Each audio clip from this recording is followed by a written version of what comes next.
Hello!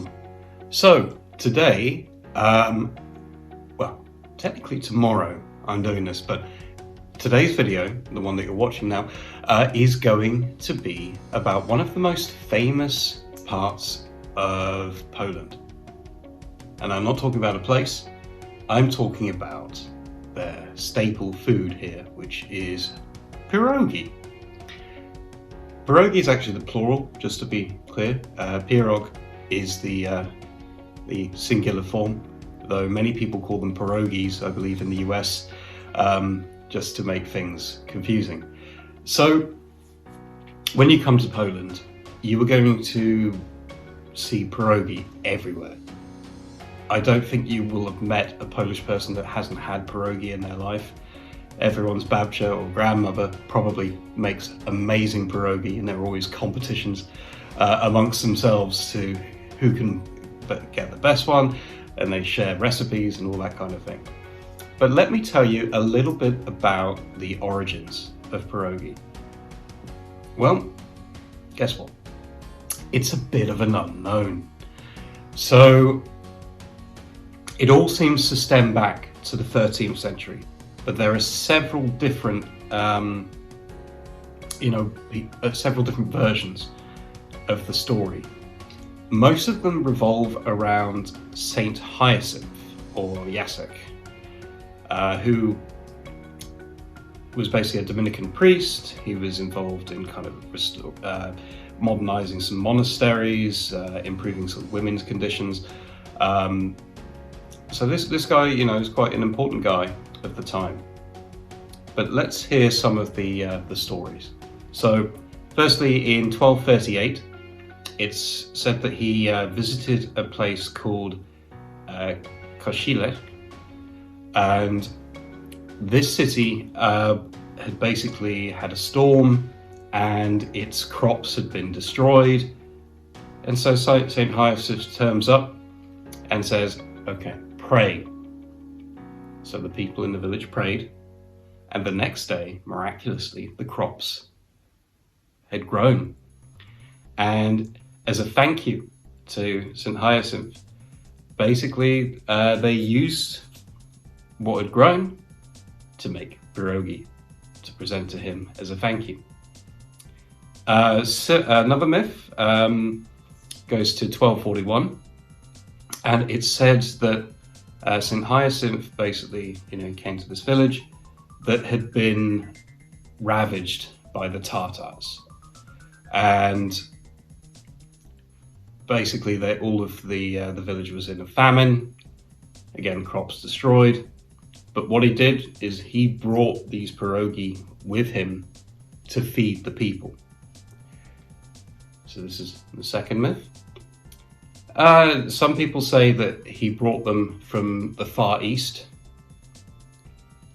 And then other people say that they actually came to Poland via Marco Polo, and he brought them from China.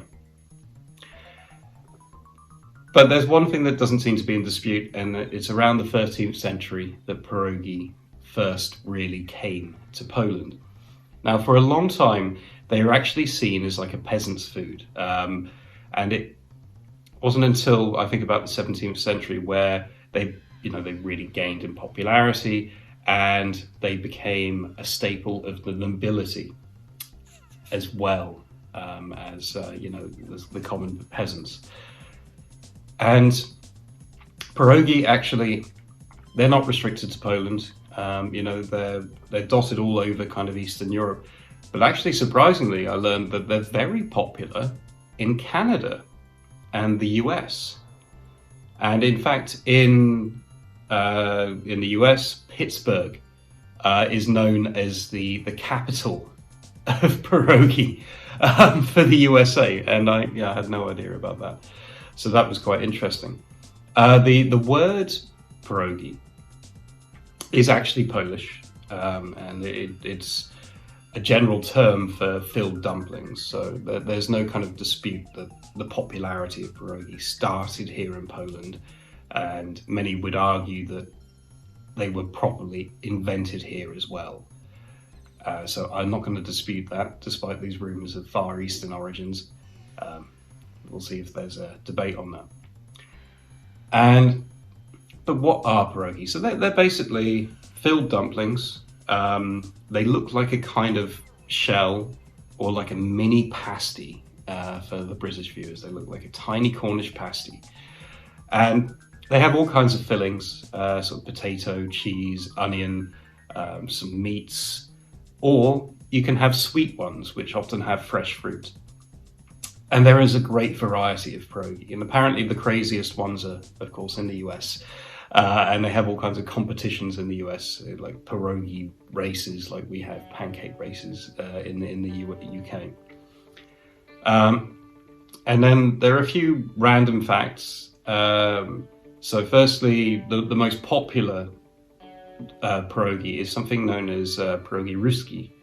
And this is the one which has like cheese, potato and onion. And it actually means Russian pierogi.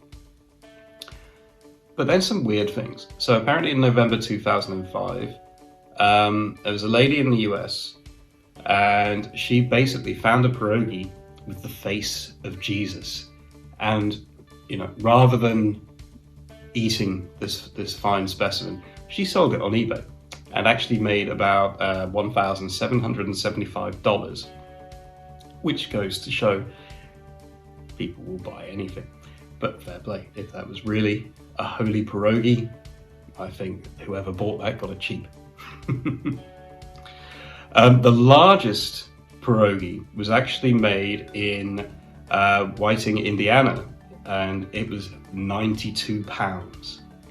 So that's a pretty big pierogi there.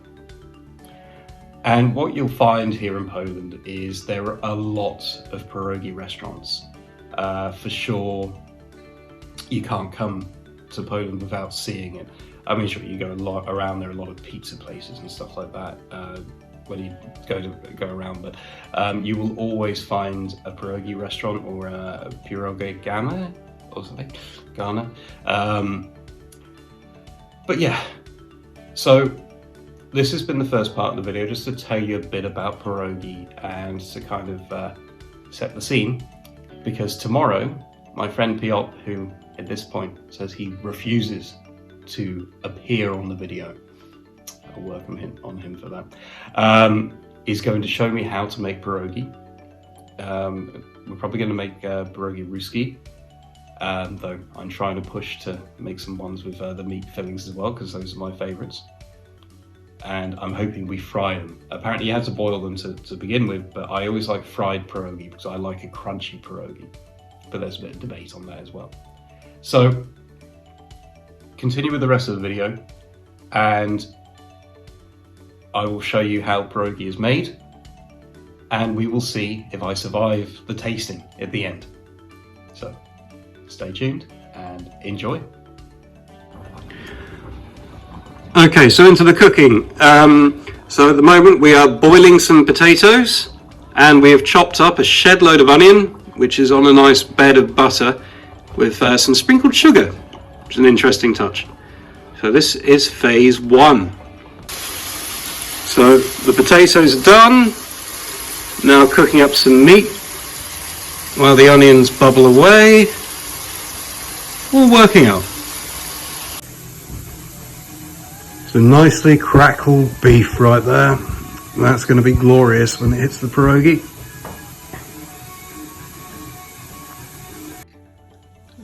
Okay, so we've chilled the filling. So we have onion. Yeah, this is onion. This is what onion looks like when you burn it. Brown it. Brown it. Got some beef. We got some potato. So we're going to mix up the fillings, and then once we have the fillings in place, we can start making the pierogi.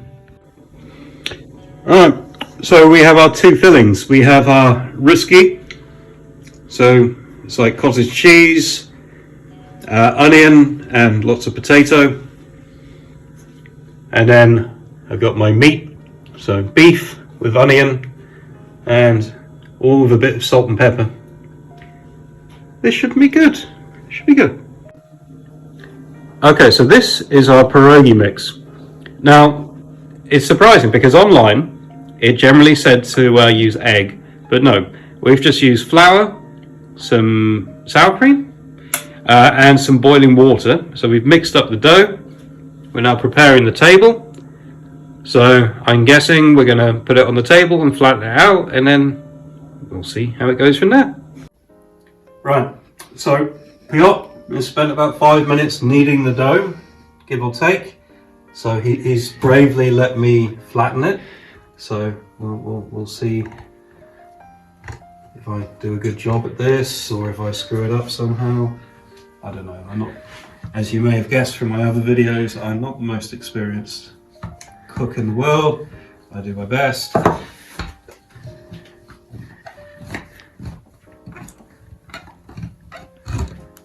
Go. Okay, so we flatten the dough. Now we go back to school.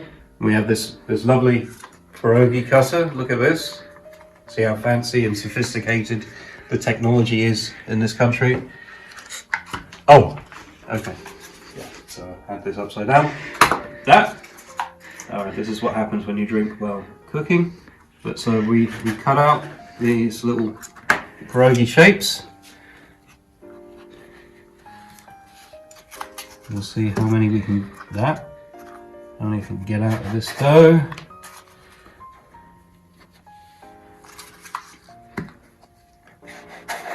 Okay, I think we can stop there, and then we'll go back when we're doing the filling. Okay, so we've cut out our shapes, our little circles. So what we do is we put them into this device, and we take our filling. And then we just plonk a little bit in the middle. Is that enough? A bit more?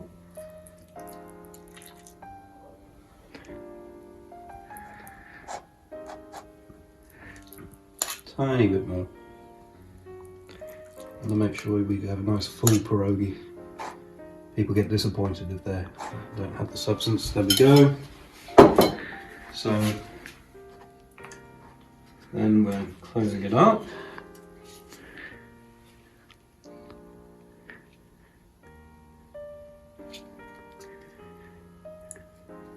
And then it kind of sticks to the thing, but it's not bad, it's not bad.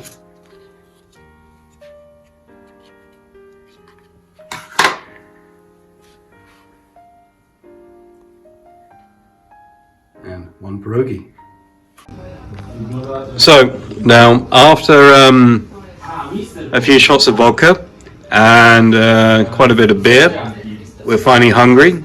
So we've added some pierogi to our pot, and we're going to boil them, and we're going to eat them, and they're going to be amazing, I'm sure. So watch us enjoy them next. So now we have the proof. This is the boiled pierogi, and we shall see with the group whether these are edible or not. Oh, and now the epilogue. So actually cooking pierogi was quite time intensive.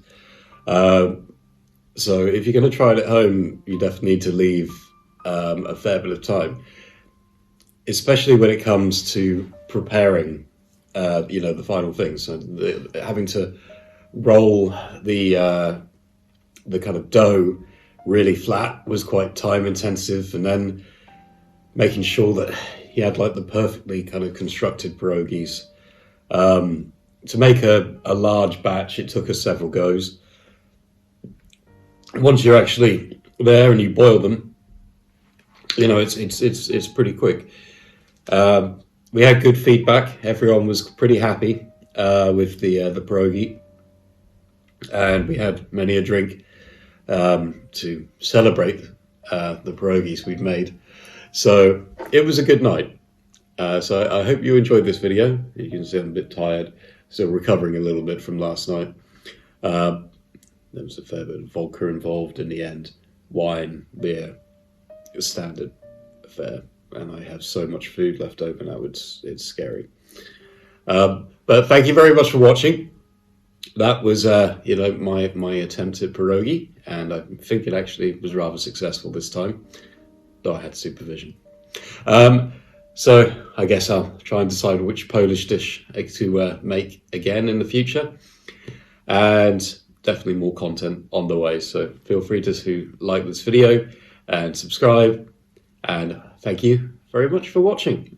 I shall see you soon.